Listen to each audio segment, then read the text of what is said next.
hadirin muhtaromin, para alim, para sesepuh lan disebut kang kula hormati, wabil khusus dumateng Ustaz Faris Khairul Anam, segenap takmir Masjid Baitur Rahim yang sangat kami hormati, segenap pengurus Nahdlatul Ulama Lantik Paru yang sangat kami hormati, segenap pengurus takmir mushola se-Desa Waru yang sangat kami hormati. Nah, ini berharap supaya Bapak kali panjenengan saged nutup materi yang banyak ini sehingga bisa tuntas. Seandainya nanti tidak bisa tuntas hari ini dengan waktu yang sudah ditentukan, lain waktu nanti akan kita sambung lagi di hari dan tanggal yang lain. Lanjutan seperti ini. Nopo kegiatan kita pada hari ini? Nah, ini kalau bacakan susunan acara. Yang pertama nanti ada pembukaan, dilanjutkan dengan acara sambutan panitia ketua takmir, sekaligus nanti mewakili ketua NU Ranting Paru. Kemudian ada pemahaman yang nanti akan disampaikan oleh tim Aswaja. Kemudian materi yang pertama yaitu firqah dalam Islam. Ini saya dengan kersane kita nelayan. Ini tulisannya firqah. Nah, firqah ini apa sih? Firqah ini pecahan, merencong-rencong itu. Jadi wonten sing nganggep ngeten, nganggep wonten. Assalamualaikum warahmatullahi wabarakatuh.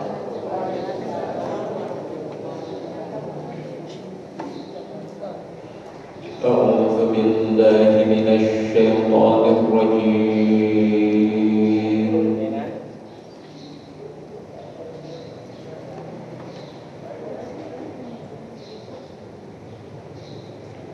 Bismillah.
الذين آمنوا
Assalamualaikum warahmatullahi wabarakatuh. A'udzubillahi minasyaitonir rajim. Bismillahirrahmanirrahim. Alhamdulillah alladzi arsala rasulahu bil huda wa dinil haqq liyudhhirahu 'ala ad-din kulli walau karihal kafirun walau karihal musyrikun walau karihal munafiqun. Asyhadu an la ilaha illallah wahdahu la syarika lah ilahul awwalin wal akhirin ya'lamu ma tusirruna wa ma tu'linun. Wa asyhadu anna Muhammadan abduhu wa rasuluh sayyidul anbiya'i wal mursalin wa sallallahu alaihi wasallam wa ala alihi wa ashabihi mujahidin dan mufassir.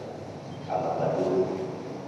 Para alim, para kiai, para ustaz ingkang kawula taati dawuh wabil khusus dumateng Ustaz Faris Khairul Anam MC MI ingkang kawula muliaken pengurus NU dan banon-banonnya ke bawah yang dimuliakan oleh Allah Subhanahu wa taala, takmir Masjid Baitur Rahim dan seksi-seksinya yang saya muliakan, pengurus atau takmir mushola masjid se-Desawan, serta pengurus pengajian di Desawan yang dimuliakan oleh Allah Subhanahu wa taala. Panjatan puja dan puji syukur dengan ucapan alhamdulillahirabbil alamin atas limpahan dan curahan nikmat ingkang sampun dipun curahaken dening Allah Subhanahu wa taala dumateng kula panjenengan. Salat salam mugi tetap katur dumateng junjungan Rasulullah Muhammad sallallahu alaihi wasallam dengan ucapan Allahumma sholli ala Muhammad yang sampun paring tuntunan bimbingan dumateng kula lan panjenengan sami dalam rangka menuju kebahagiaan kesan dunia kantos akhirat. Cekak aos para hadirin ingkang dipun mulyakaken Allah Subhanahu wa taala, sepidah matur nuwun sanget dumateng para hadirin, khususnya para donatur ingkang sampun menyumbang dumateng kegiatan menika. Kula yakin dengan seyakin-yakinnya bila tanpa sumbangan, tanpa donatur saking Bapak Ibu ingkang sampun kersa nyumbang, kegiatan menika tidak akan berjalan dengan lancar. Pramila menika mugi-mugi sumbangan panjenengan dipun wales dening Allah Subhanahu wa taala ingkang langkung sae, ingkang langkung kathah. Mugi-mugi rezeki panjenengan makin barokah. Amin ya rabbal alamin. Mugi para hadirin undangan ingkang dipun mulyakaken Allah Subhanahu wa taala, kula niki ten mriki kala dipun aturaken saking pembawa acara.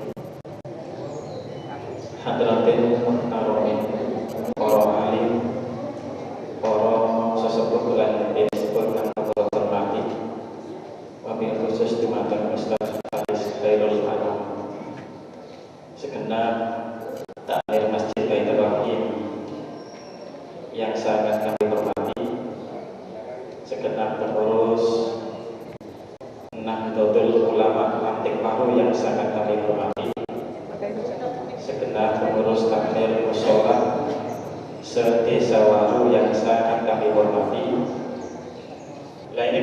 supaya kalau panjenengan saged nutup materi yang banyak ini sehingga bisa tuntas. Seandainya nanti tidak bisa tuntas hari ini dengan waktu yang sudah ditentukan, lain waktu nanti akan kita sambung lagi di hari dan tanggal yang lain. Lanjutan seperti ini. Nopo kegiatan kita pada hari ini? Nah, ini kalau bacakan susunan acara. Yang pertama nanti ada pembukaan, dilanjutkan dengan acara sambutan panitia ketua takmir, sekaligus nanti mewakili ketua NU Ranting Baru. Kemudian ada pemahaman yang nanti akan disampaikan oleh tim Aswaja. Kemudian materi yang pertama yaitu firqah dalam Islam. Ini saya dengan kersane kita nelayan. Ini tulisannya firqah. Nah, firqah ini apa sih? Firqah ini pecahan, meroncong-roncong itu. Jadi wonten sing nganggep ngeten wonten. Assalamualaikum warahmatullahi wabarakatuh.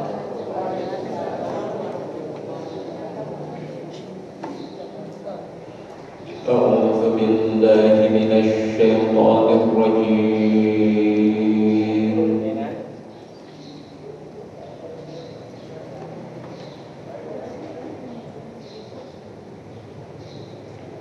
بسم الله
واتقوا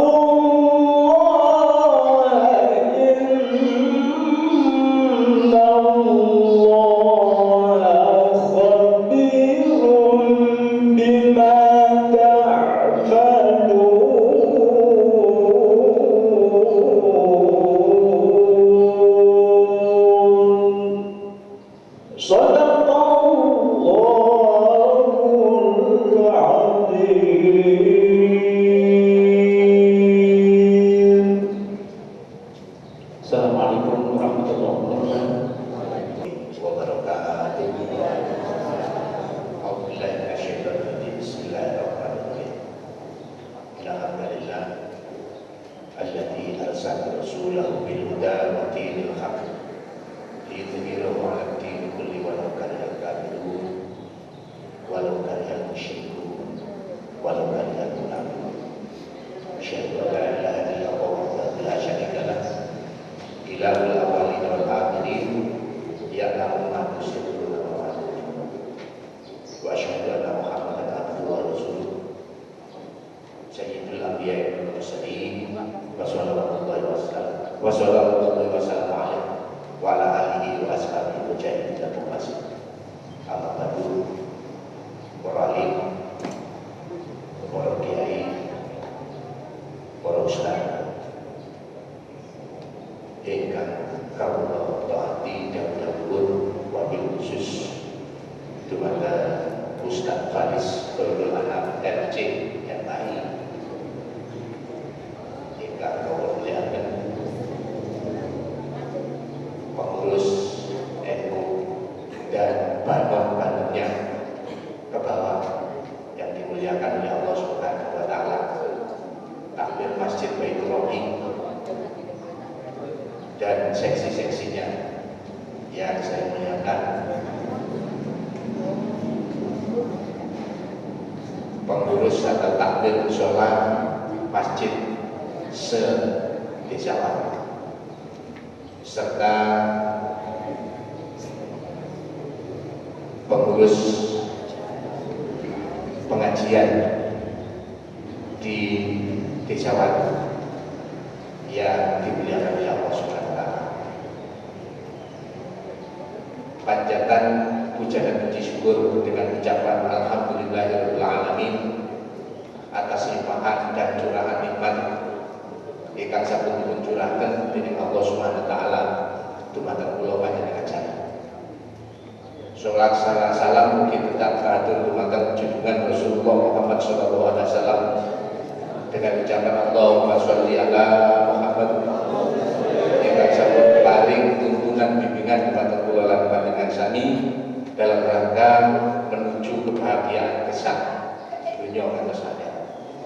Cekak aos para hadirin ingkang dipun mulyakaken Allah Subhanahu wa taala,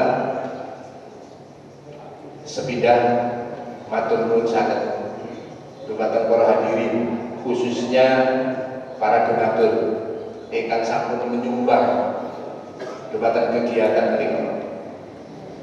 Kula yakin dengan seyakin-yakinnya bila tanpa sumbangan, tanpa donatur saking Bapak Ibu ingkang sampun kersa nyumbang, kegiatan menika tidak akan berjalan dengan lancar. Pramila menika mugi-mugi sumbangan panjenengan dipun wales dening Allah Subhanahu wa taala ingkang langkung sae, ingkang langkung kathah. Mugi-mugi rezeki panjenengan makin barokah. Amin ya rabbal alamin. Mugi para hadirin undangan ingkang dipun mulyakaken Allah Subhanahu wa taala, kula niki ten mriki kala wau dipun aturaken saking pembawa acara telu jabatan kula ten mriki. Pelaksana kegiatan ini, ketua takmir, ketua NU sekaligus termasuk kepala desa. Kurang dia ngajakan ini setunggal cek tambah kanten, ping pindho mungkin sakune cek jam kamot ini. Oke, ada mungkin. Kita pulang. Terus hadirin undangan yang dimuliakan Allah Subhanahu wa taala, latar belakang, latar belakang. Misal-misale napa niki? Pelaksanaan kegiatan niki enten asal usule sebabe utawa latar belakang menawi almarhum Sohibul Fadhail Yai Nurek ya boten saged menika latar belakang. Tapi belakang nggih leres.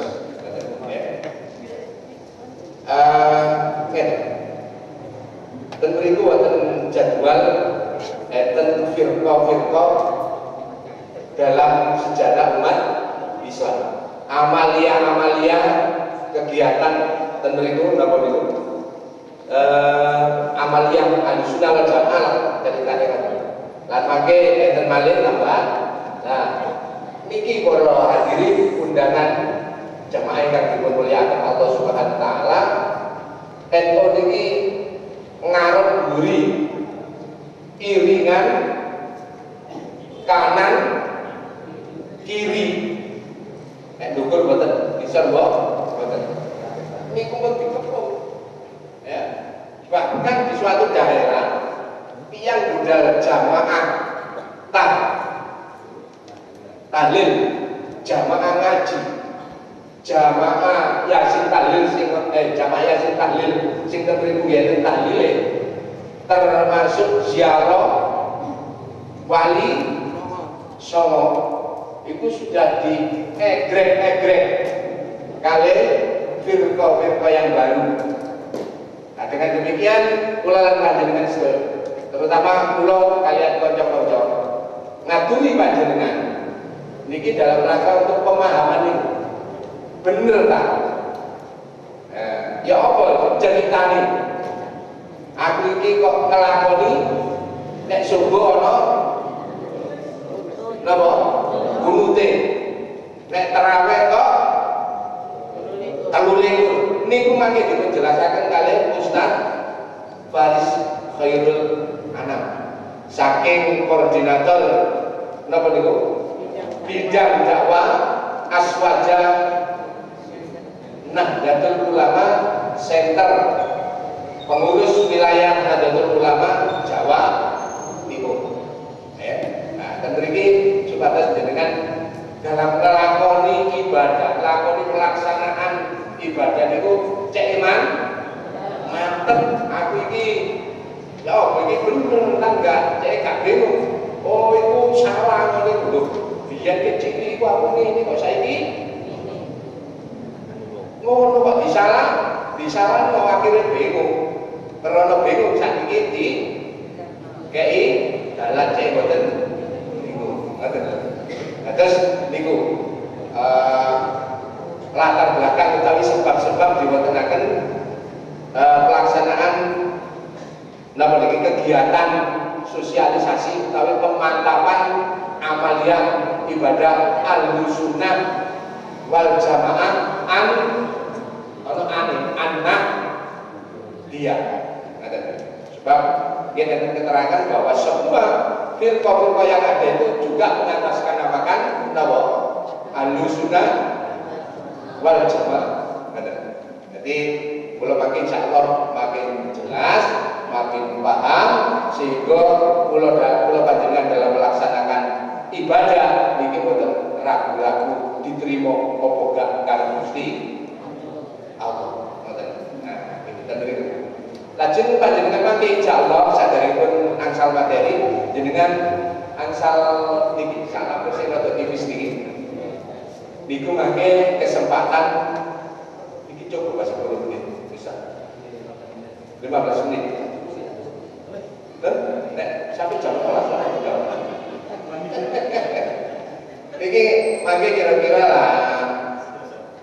15 menit. 15 menit jenengan tulis lengkap asma panjenengan, umur pinten, laki napa, perempuan, ten niku boten enten anyap L kali P boten enten garis miring waria boten enten. Pendidikan nah, sesuai kali jenengan. SMP, sanawiyah dan seterusnya termasuk umpamane SD. Oh pulang ini buat lo saya tulis AS setunggal kali panitia yang sebenarnya minggu sumbangan saking panitia saking panitia. Nah terus tentu itu makin dengan cukup apa nih menyilang atau menyoret sing ABC contoh. Apakah Anda mengetahui apa itu Syiah, Khawarij, dan Mu'tazilah. Boten usajun nek gak ngerti sama tulis gak ngerti. Nek tidak tahu nggih tidak tahu, nek tahu nggih tahu. Boten mungkin bangun aku tak terus gak ngerti nek gak oleh mulai asal nggih. Tetep asal nggih. Terus nek gak iso jawab iki rada apa abot rada soro upama gak iso nggih. Apa iki hanya untuk pretest itu jajakan awal. Nek sampeyan ngantun niki umpamane nilai oleh 5 utawa 4 dadak mali dikei penjelasan terus nilainya oleh 8 utawa 9 berarti pelaksanaan ini berhasil. Waktu niki oleh 5 dadakan dikei penjelasan, dikei soal mungkin nanti soal malih terakhir, dikei soal malih aja dimantuk. Contoh, apabila yang menjadi kendala adalah internal, bu, ibu-ibu, niki enten internal itu jeruk, ngomong itu sampai siang bu, terus internal itu enten istilah eksternal. Apabila yang menjadi kendala adalah eksternal NU, liyane NU, liyane liyane Pak, kayak liyane GP Ansor sak menisor, istilahnya di luar jamaah NU, apa kendalanya?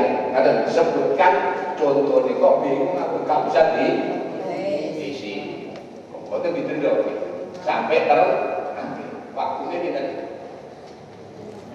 15 menit cekap semanten agen kula matur niki dipun tenggo 15 menit kita bisa abun umuripun abun itu dicoret lagi perempuan pendidikan SD sanawiyah atau SMP atau aliyah atau SMA harus tunggal Khawarij dan Mu'tazilah. Nek mendetil sangat tahu ya sangat. Nek buatan semerang itu dengan coret. Nomor kali, pun nggih. Nomor tunggal sampun. Insyaallah nek arek sing sekolah-sekolah gimana? Apakah Anda mengetahui bahwa Ahlus Sunnah wal Jamaah itu terbagi menjadi beberapa kelompok. Mau sedikit kula singgung. Sampun. Oke, sampean hebat. Nomor 3. Apa yang Anda pahami tentang Salafi Wahabi? Dibantu tidak hanya satu orang, ikut bantu berbulut. Kami pula cekap semanten, kula ini wallahu muwaffiq ila aqwamit thoriq. Wassalamualaikum warahmatullahi wabarakatuh.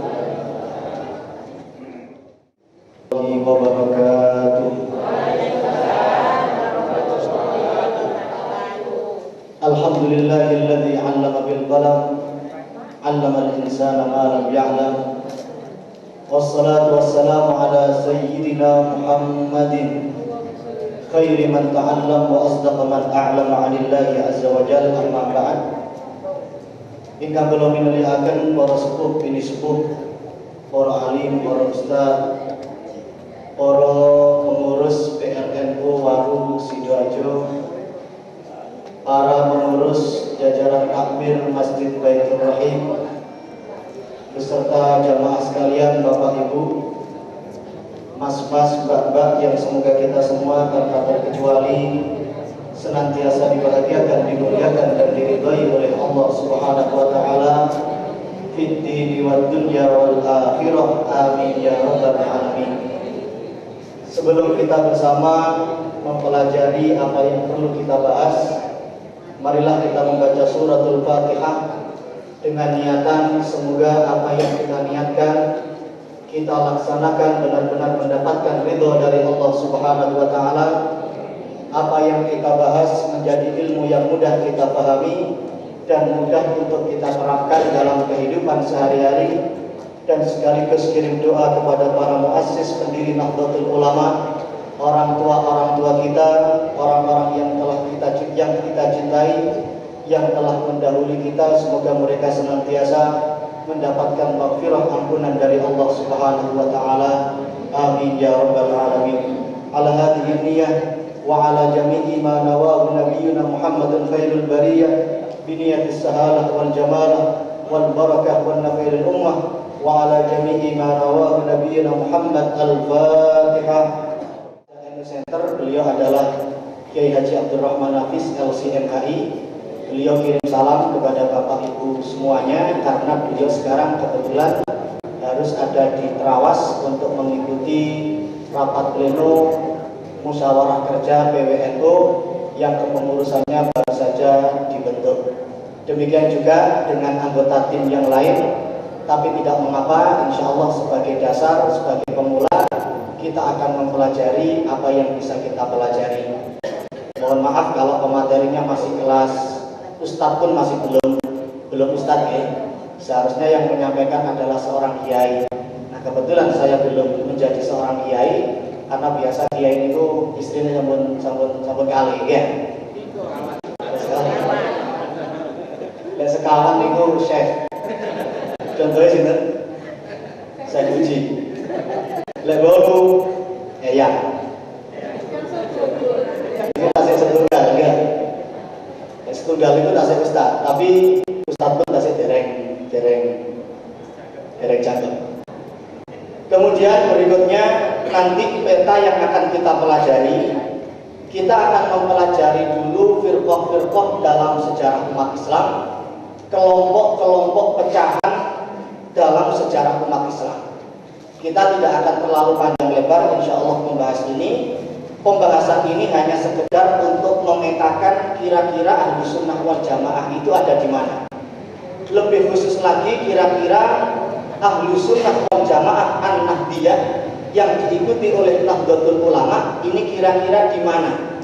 Di tengah firqah-firqah lain, di tengah kelompok-kelompok yang ada dalam sejarah umat Islam.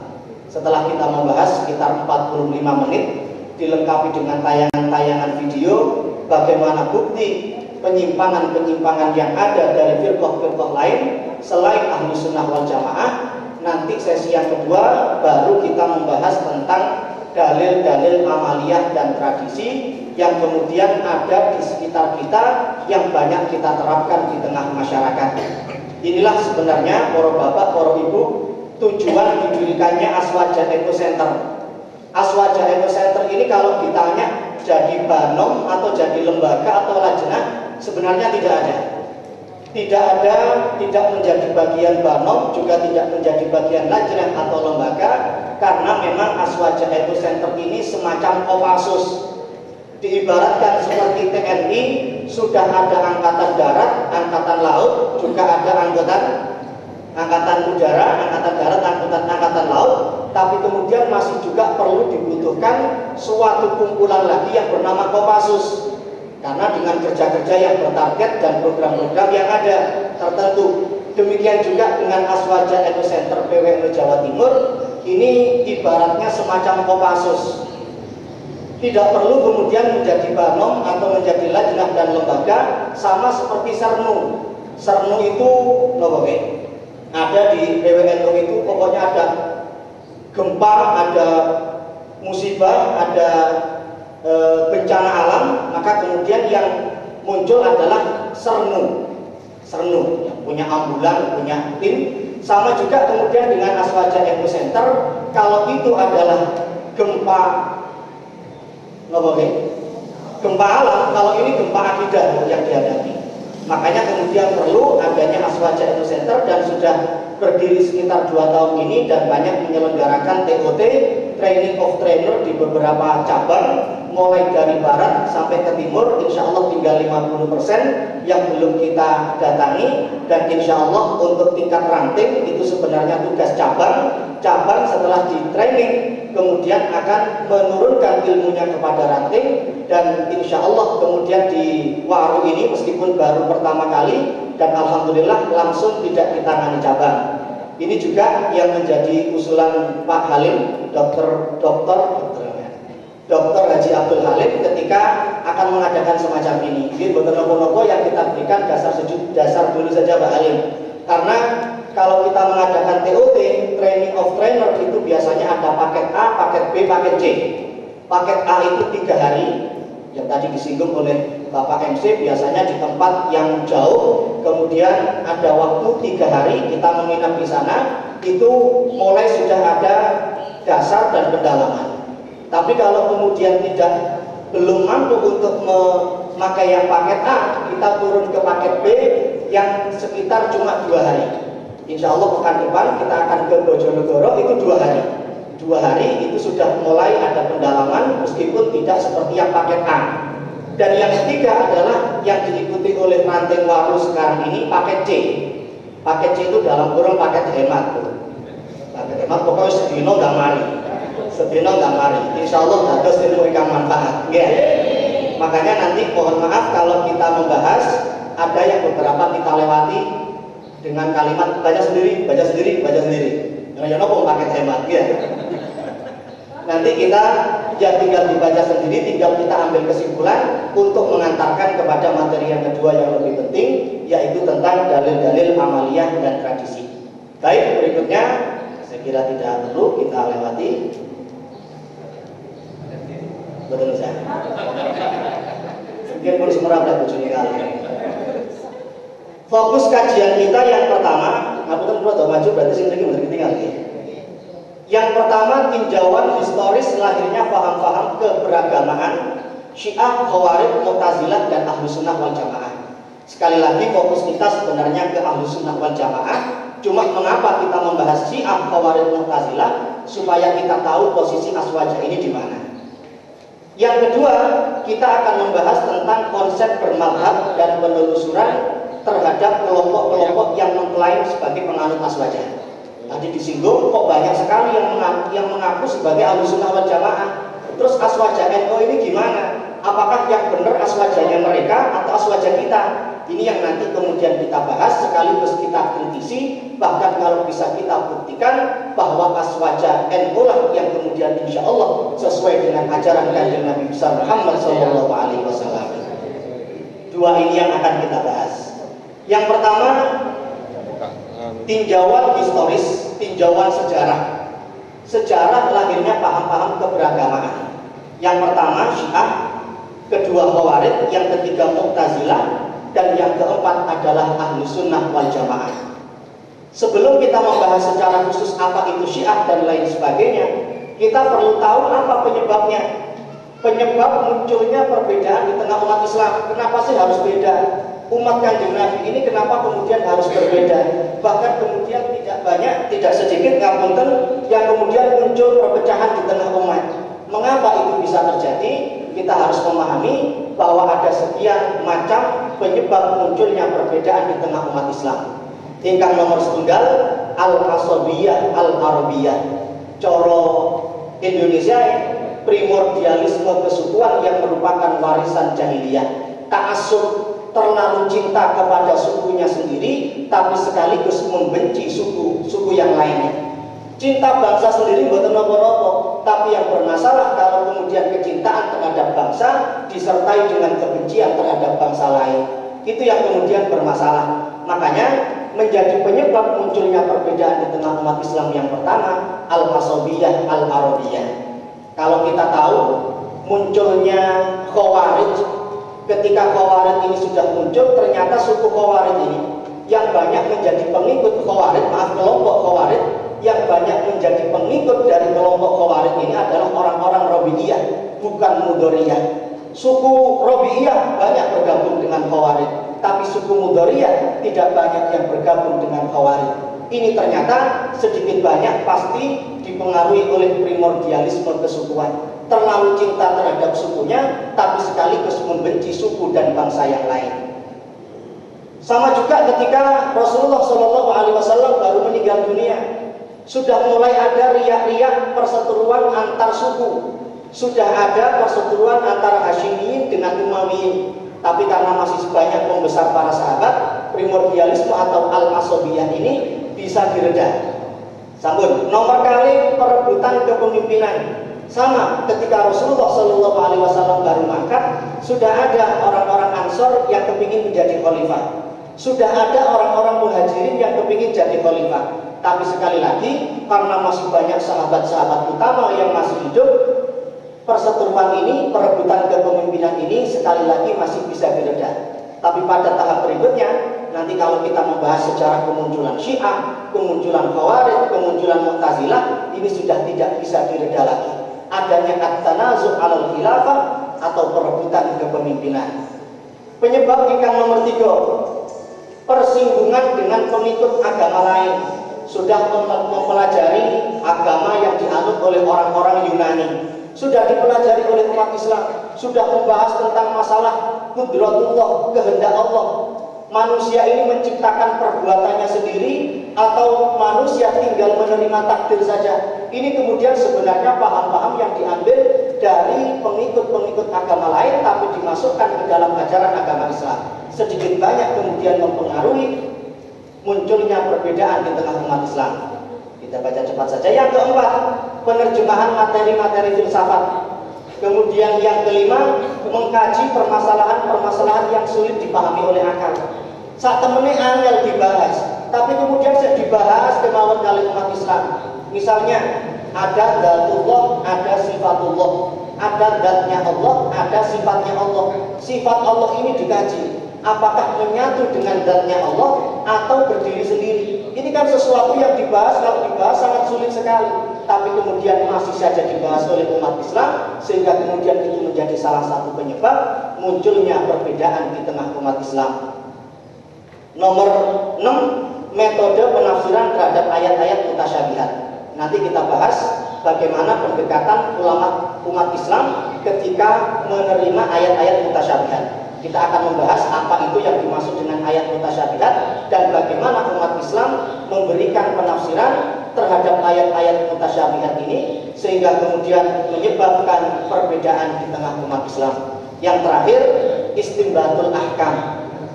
Bagaimana ada dalil kemudian dipahami oleh para ulama, oh tepat dalil ini muncul kemudian hasil hukum seperti ini.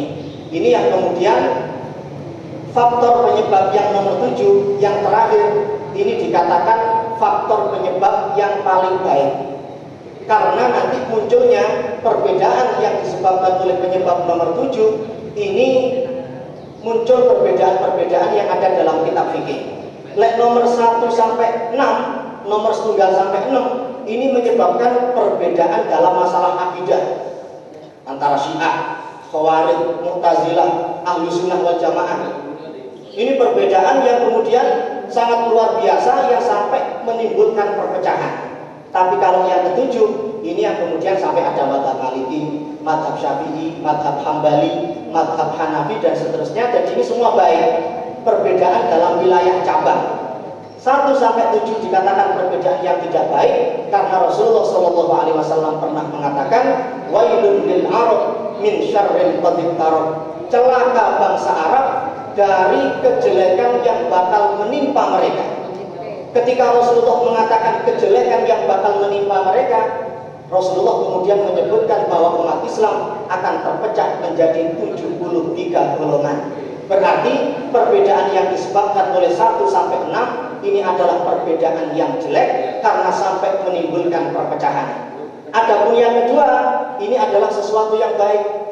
Perbedaan tata cara wudhu, tata cara mengusap kepala, ini sebagian kepala atau seluruh kepala, ini semua kan bisa kemudian masih diakomodasi, bisa kemudian masih ditoleransi. Dan itulah yang dikatakan oleh Khalifah Umar bin Abdul Aziz ketika beliau mengatakan la uhibbu anna ashab Rasulillah la yahtalifun li'annahu law kana qawlan wahidan lakana an-nasu fi dhikin.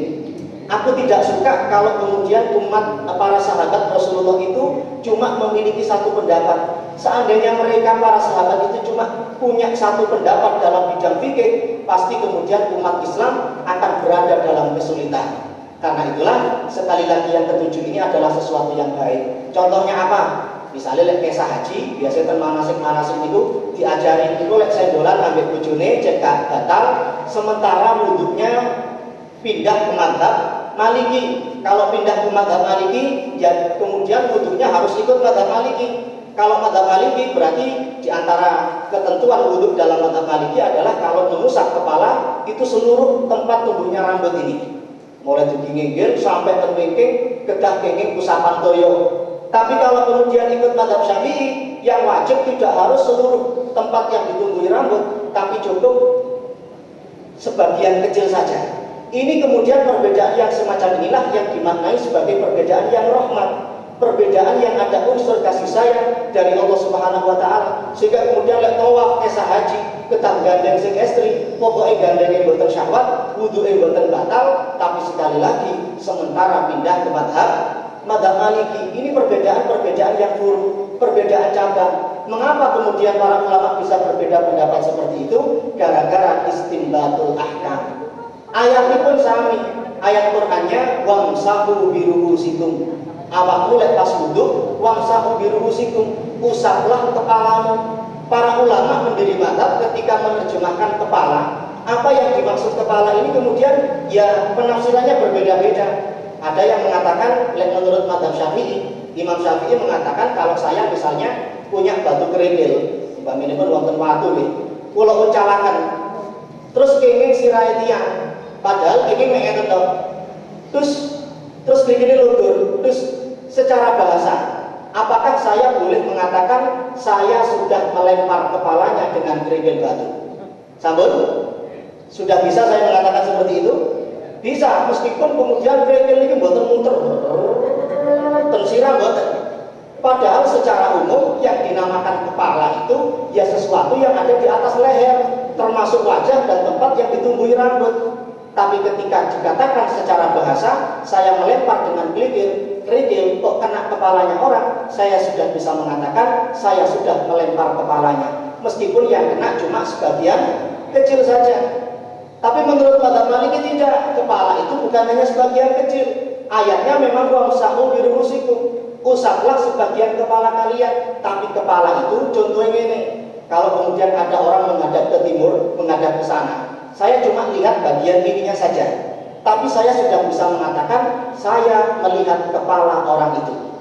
Apa bisa saya mengatakan seperti itu?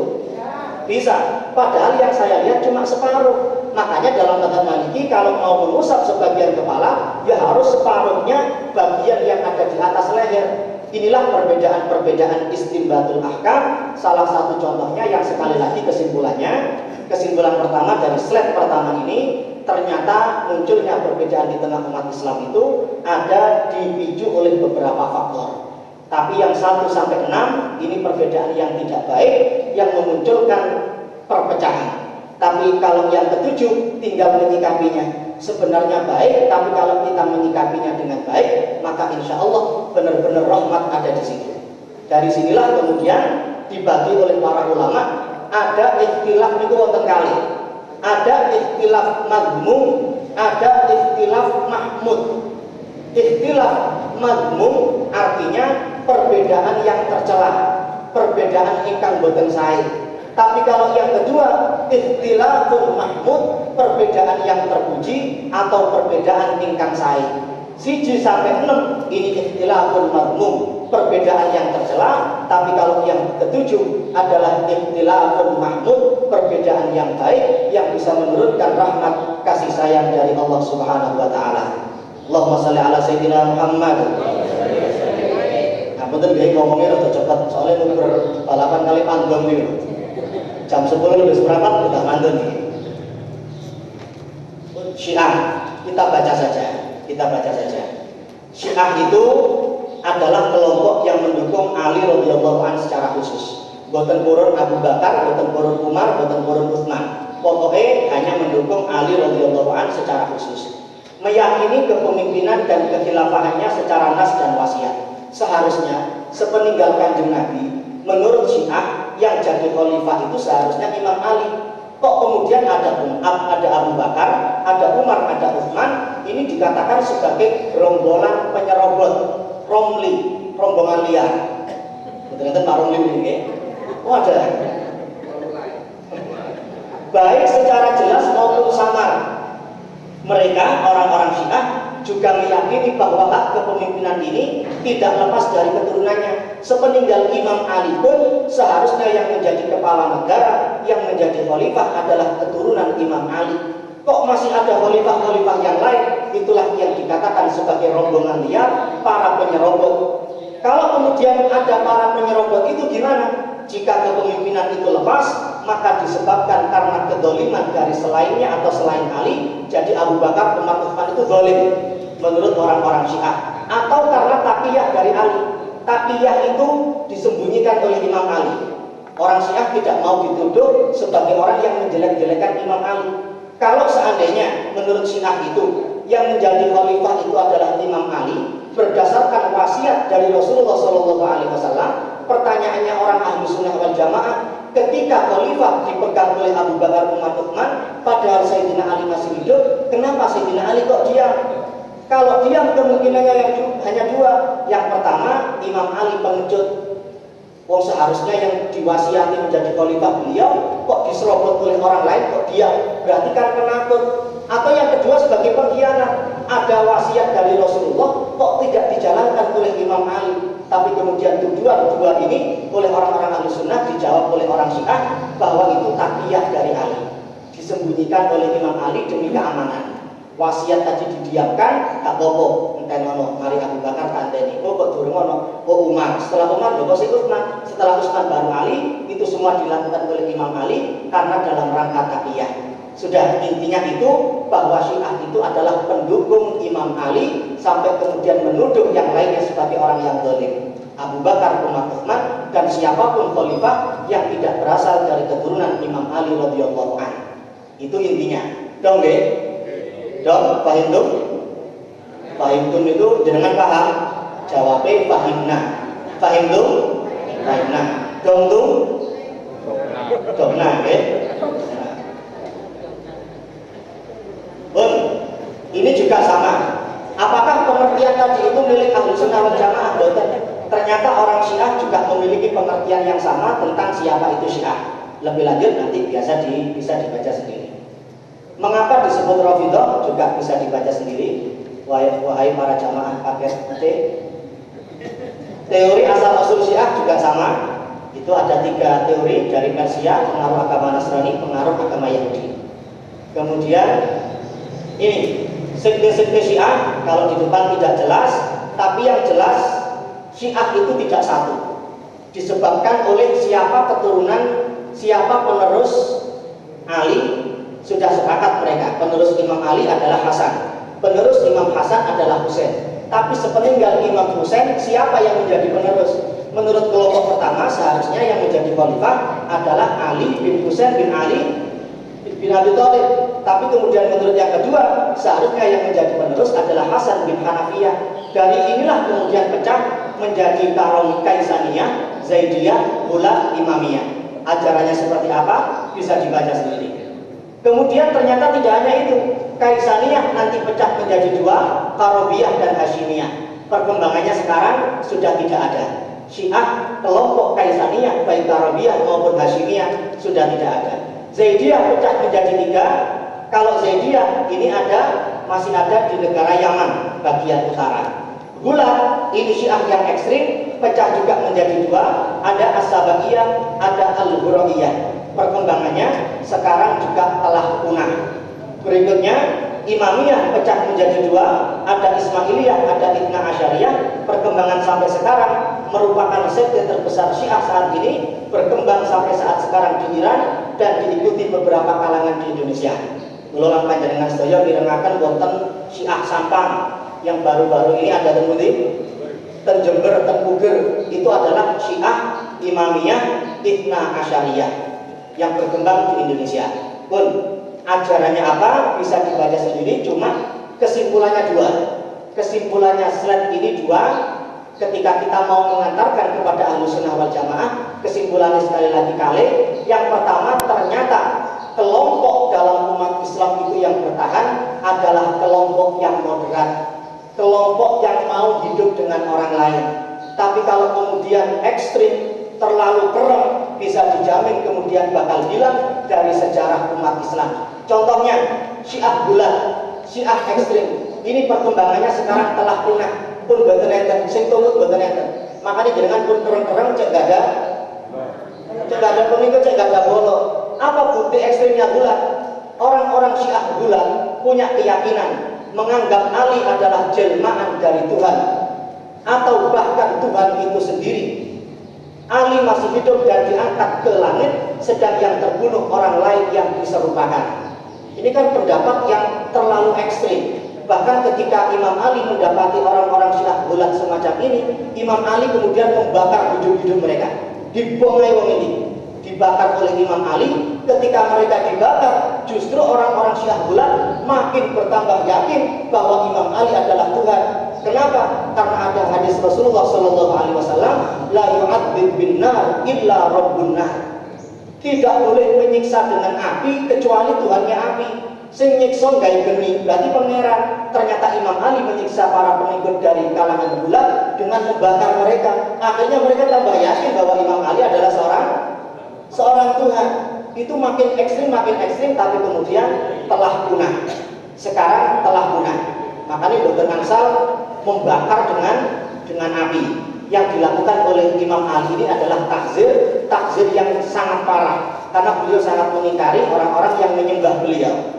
Makanya panjenengan ten Waru, Sidoarjo, ten Surabaya lek wonten nyamuk mboten angsal sakjane ten Basul Masail niku damel apa? Raket sing wonten listrik niku lho nggih. Listrik itu kan terbuat dari api. Lek jenengan nyiksa nyamuk kali api berarti jenengan pangerane api. Kecuali dalam Basul Masailnya dalam kondisi darurat. Kondisi darurat kula lek damel obat nyamuk, sesek, kula lek damel vape dan sebagainya, di alergi tasih sesek, baru kemudian boleh pakai raket listrik. Tapi kalau tidak ada darurat, lebih baik kita hindari membunuh nyamuk dengan raket listrik. Sakno nyamuknya, betul sempat syahadat langsung dengan paten. Nek sik wonten itu obat nyamuk langsung, oh sangat mau nyantai syahadat dhisik mati. Nek raket langsung blek-blek, gak sempat syahadat terus dipaten di bawah. Makanya kita hindari kalau memang tidak dalam kondisi darurat. Bukti yang ekstrim berikutnya, orang Hurairah ini menganggap Ali manusia biasa, tidak sampai seperti Tuhan, manusia biasa, tetapi dialah yang seharusnya menjadi utusan Allah, bukan Muhammad. Terus malaikat Jibril dikatakan salah alamat ketika menyampaikan wahyu kepada Nabi Muhammad, dikatakan salah alamat. Seharusnya yang mendapatkan wahyu adalah Imam Ali. Ini keyakinan yang sangat ekstrim dari orang-orang bulat, tapi kemudian telah punah. Itu kesimpulan kita yang pertama. Siapapun yang ekstrim akan cepat hilang dari peredaran sejarah manusia.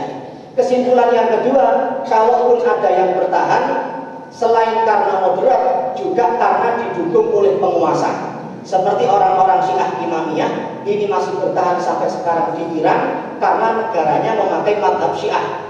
Memakai mazhab Syiah berarti Syiah didukung oleh penguasa, karena itulah masih bertahan sampai sekarang. Jadi kuncinya ada dua. Yang bertahan ini pertama karena moderat, karena tawassul. Yang kedua karena didukung oleh penguasa, oleh pemerintah, oleh rezim yang memerintah suatu negara. Sambung. Kita lihat bagaimana perbedaan syahadat kita Ahlussunnah wal Jamaah dengan syahadatnya orang Syiah, sehingga kita bisa mengatakan itu bukan bagian Ahlussunnah wal Jamaah. Jadi video ini satu menit langsung saya putar, cuma lemot kita putar. Ini contoh syahadat Syiah, sekedar informasi saja bagaimana perbedaan kita dengan orang-orang Syiah. Sekali lagi, Syiah itu sangat cinta, mengklaim sangat cinta kepada Imam Ali, tapi sekaligus benci kepada Abu Bakar, Umar, Utsman, termasuk kepada Sayyidah Aisyah. Aisyah itu dikatakan sebagai al-baqarah, sebagai sapi betina. nyiloaken Sayyidah Aisyah. Perhatikan syahadat Syiah berikut ini. أشهد أن أبا بكر وعمر أشهد أن أبا بكر وعمر وعثمان وعثمان وعائشة وحفصة وعائشة وحفصة في النار. في النار. عادة نعقد مجلس البركة هذا لتلقينه شهادة الإسلام وحدانية الله تبارك وتعالى والنبوة والرسالة لسيد الأنبياء وخاتمهم محمد صلى الله عليه وآله، وشهادة بإمامة وولاية الأئمة الأطهار عليهم الصلاة والسلام، ثم شهادة على أعدائهم عليهم اللعنة والعذاب بأنهم في النار، ونشهد الله على أننا نبرأ إليه منهم. فقل يا أخي الكريم على بركة الله تعالى: أشهد أن لا إله إلا الله أشهد أن لا إله إلا الله وحده لا شريك له وحده لا شريك له لا شبيه له ولا نظير لا شبيه له ولا نظير جل جلاله. أشهد أن محمدا رسول الله أشهد أن محمدا رسول الله صلى الله عليه وآله، وأشهد أنه سيد الأنبياء وأشهد أنه سيد الأنبياء وخاتمهم وخير الخلق أجمعين، وخير الخلق أجمعين. وأشهد أن أمير المؤمنين عليا وأشهد أن أمير المؤمنين عليا ولي الله صلوات الله وسلامه عليه. وأشهد أن فاطمة الزهراء وأشهد أن فاطمة الزهراء وأبناءها المعصومين حجج الله صلوات الله عليهم أجمعين. أشهد أن أبا بكر وعمر أشهد أن أبا بكر وعمر وعثمان وعثمان وعائشة وحفصة في النار. أبرأ إلى الله وإلى رسوله من أبي بكر وعمر وعثمان وعائشة وحفصة وسائر أعداء أهل بيت رسول الله أهل بيت رسول الله صلى الله عليه وآله. صلوا على محمد وآل محمد.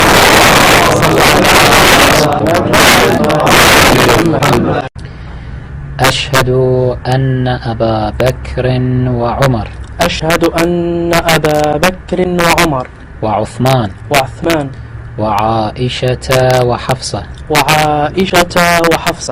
في النار. أبرأ إلى الله وإلى رسوله من أبي بكر وعمر وعثمان وعائشة وحفصة وسائر أعداء أهل بيت رسول الله أهل بيت رسول الله صلى الله عليه وآله. صلوا على محمد وآل محمد.